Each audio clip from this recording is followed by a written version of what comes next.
ಹಿರಿಯ ಬಿಜೆಪಿ ಮುಖಂಡೆ ಲಲಿತಾ ಸುಂದರ್ ಅವರ ಅಂಗಡಿಗೆ ಹಾಡು ಹಗಲೇ ನುಗ್ಗಿದಂತಹ ಕಳ್ಳರು ಮೊಬೈಲ್ ಹಾಗೂ ಪರ್ಸ್ ಕಳವು ನಡೆಸಿರುವ ಕುರಿತು ಉಳ್ಳಾಲ ಪೊಲೀಸ್ ಠಾಣೆಯಲ್ಲಿ ದೂರು ದಾಖಲಾಗಿದೆ. ಮಧ್ಯಾಹ್ನ 2 ಗಂಟೆ ಸುಮಾರಿಗೆ ಹತ್ತಿರದಲ್ಲೇ ಇರುವಂತಹ ಮನೆಗೆ ಊಟಕ್ಕೆಂದು ತೆರಳಿದ ಸಂದರ್ಭದಲ್ಲಿ ಅಂಗಡಿ ಒಳಗೆ ಇರಿಸಲಾಗಿದ್ದ ಮೊಬೈಲ್ ಹಾಗೂ ₹1000 ನಗದು ಇದ್ದ ಪರ್ಸ್ ಅನ್ನೇ ಕಳವು ನಡೆಸಿದ್ದಾರೆ. 5 ನಿಮಿಷದಲ್ಲೇ ಕಳ್ಳರು ಕೃತ್ಯವೆಸಗಿದ್ದಾರೆ. ಮನೆಗೆ ಹೋಗಿ ಬರುವಷ್ಟರಲ್ಲಿ ಮೊಬೈಲ್ ನಗದು ಕಳವು ನಡೆಸಿದ್ದಾರೆ ಎಂದು ಲಲಿತಾ ಸುಂದರ್ ಉಳ್ಳಾಲವಾಣಿಗೆ ತಿಳಿಸಿದ್ದಾರೆ.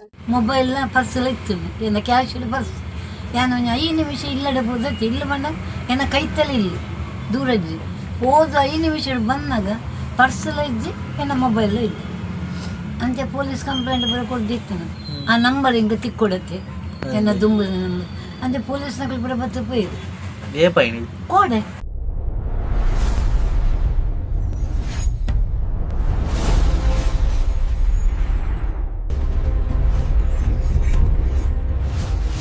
ಜನರ ಧ್ವನಿ ಜಾಗೃತಿಯ ಬೆಳಕು ಉಳ್ಳಾಲವಾಣಿ.